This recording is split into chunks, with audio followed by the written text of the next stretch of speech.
This is the easiest tutorial you will find on this fitted bubu dress, and it is very much beginner friendly. Hello everyone and welcome to Sew with Jessica. If it's your first time here, thank you for joining this family, and if you're a returning subscriber, thank you for coming back. In this tutorial, I'll be sharing with you guys how I made this lovely fitted bubu dress, and if it's something you're interested in learning, make sure to keep on watching. Don't forget to like, don't forget to subscribe, and let's get into it proper. I have 2 yards of this floral crepe fabric here, and as we know, crepe fabrics are usually light, so this area that I'm opening up is the place where the yards are measured. So we'll fold it down into two. Since it's a fitted bubu dress, the back piece will need a zip, and the zip is going to enable easy wearing. So now that I've folded it, I'll cut open the folded side of the dress, so I'll be able to differentiate the front piece and the back piece. So just make sure it's properly folded before you cut it out. We'll keep one aside. The one we kept aside is the front piece, so we are going to work on this, which is going to be the back piece. We'll proceed to fold it again, just as seen, and we'll divide this into two. We are dividing it into two so that we can be able to sew up the zip at that part. I'll place them right facing each other, just as seen. And I'll first of all mark my zip allowance, which I am using 1.5 inch. So I'll just try to edit these lines since it's not all that visible. That's why I don't like using industrial chalk. They are so stiff to work on some type of fabrics. From the zip allowance there, I marked 3 inches for my neck width. That is for the back piece, and then for the neck depth I marked 2 inches. I'll just connect those 2 points with a curve, and then I will cut it out. Just cut it out just as seen. So this area is where I will be fixing my zip, and I'll sew up the remaining parts. So right before I do that, I will first of all hem the neckline, or just finish up the neckline. I'll be using a bias on it. So I just cut out this black cotton fabric to use as my bias, but if you already have your already made bias, go ahead and use it. So I'll place the cotton fabric on the right face of the neckline, and I'll sew up 1/2 inch, just like this. And then I'm going to sew this sewing allowance down. That way it's going to relax properly. Just take your time and top stitch this sewing allowance down, after which this is what it looks like. Fold down your excess or your extra bias tape and refold it just as seen, and then we can sew it down. So because of the initial top stitching we did, you will see that this whole thing is going to relax properly, and this is what it looks like. Of course, you have to iron this down. We'll do same thing to the other side of the neckline, and then start sewing up the 1.5 inch. So we'll stop right there, and from that point we are going to start fixing the zip right there. This is what it's going to look like. We did not do any zip contour, zip darts, nothing. Bubu dress are usually free, and the reason why we are inserting the zip is because this fabric does not stretch, but we still want it to, be fitted, and we need the zip to be there for easy wearing. This is what it looks like now that we are done sewing. And of course, as you can tell, the length is very sexy. I do not want a sexy length, so I brought out this black crepe fabric and I added to mine, which is totally optional. Mind you, this floral crepe fabric that I have here is 2 yards. So if you're looking for something modest, I would advise you use either 2.5 yards or 3 yards there, about to get a good length. And this is a clip of me attaching the black crepe to the fabric, just so the length can be a little more modest. After sewing this together, that's if you are joining fabrics to yours, which is totally optional, I would not advise that you leave yours to weave. Just go ahead and finish up the seam like this. It is a lot neater like this. So what you're going to do is you're going to either trim off one of the end, but just make sure you just fold it down, just as you can see me doing this video, and then top stitch down.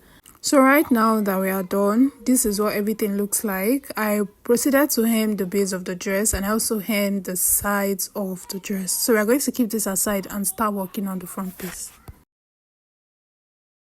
So if you recall earlier, we kept this piece aside for the front. We're going to fold it up into two. So the front piece does not have any zip, nothing. So we'll just proceed to cut out the neckline, and we'll cut out the neckline of our choice. So I'm using a V neckline because I just wanted a V neckline.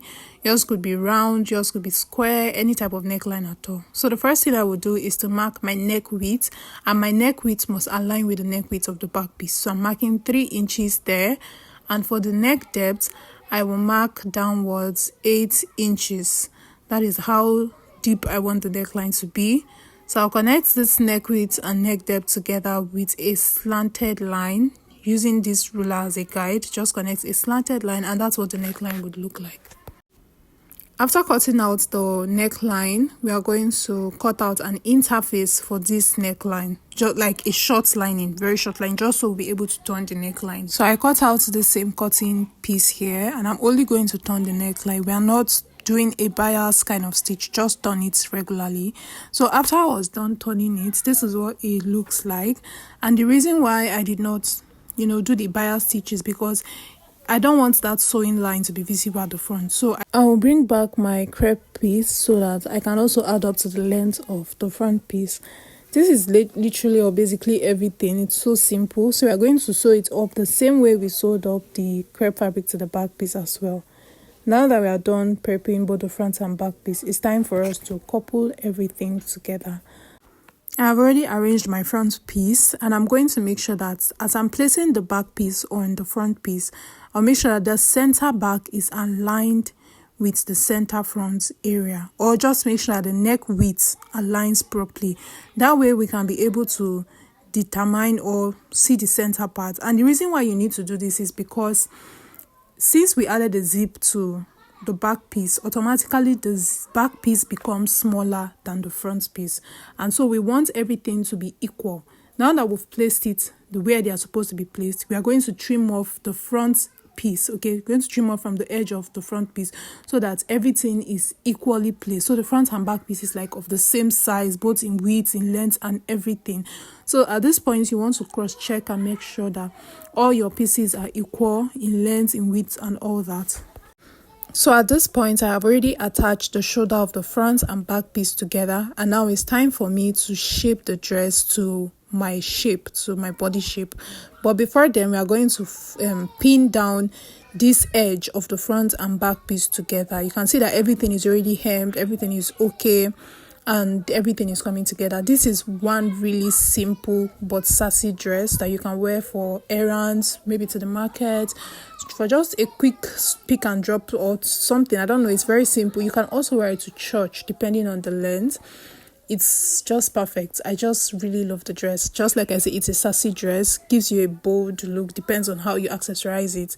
Anyway, now that I'm done with that TED talk, let's go ahead and continue what we are doing here. So I just pinned the edges down so that it is secured in place, and then I will go ahead and start marking this. But first thing I'm going to do is, the easiest way for me to mark this accurately is to mark from the back piece, because there is a zip at the center back, and because of that sewing line we can tell that, oh, this is the center of the dress. So first I'll place my tape from the shoulder line, and I'll mark from my shoulder to my bust point, which I'm using 12. I'll just roll out a line there. The next line I'll mark is from my shoulder to my waistline, and I'll roll out a line. The third line will be from my shoulder to my hip line, and I'm using 28 inches, and I'll roll out a line. You guys, industrial chalk is total trash, because I don't know why I will use a chalk that is not visible on all kinds of fabric. It's so annoying. I just prefer the blackboard chalk. So on the bust point line, I'll take my round bust measurement, divide it by 4, and mark what it gives me from the zip area, from the center back, which is the zip area. After marking it, I'm just going to edit the lines, guys, because I was literally struggling. I'll move to the waistline, and I'll take my round waist measurement, divide by 4, and mark it from that center back to that point there. And then on the hip line, I'll take my round hip measurement, divide by 4, and mark it there, using the center back or the part where we have the zip as a guide. So we'll connect these lines together. It is okay for me. I decide to sew from my bust point downwards, but you can decide to mark maybe like 2 inches above your bust point before you start sewing. But this is perfect for me. Now that I've marked that, I will now bring this my hip measurement to the full length of the dress, so I can walk freely with this. But if you want this to be tight, to be like a pencil dress, like more fitted, you can try to subtract 1 inch or even 2 inches from the hip measurements before applying it on your full length. So now that I've connected it, I'm going to sew on these lines just as seen. And also before sewing, you can decide to pin this down, these points that we have already chalked. You can decide to pin it because you are sewing both the front and back piece together, but just like you are sewing from the right face, from the good face of the fabric.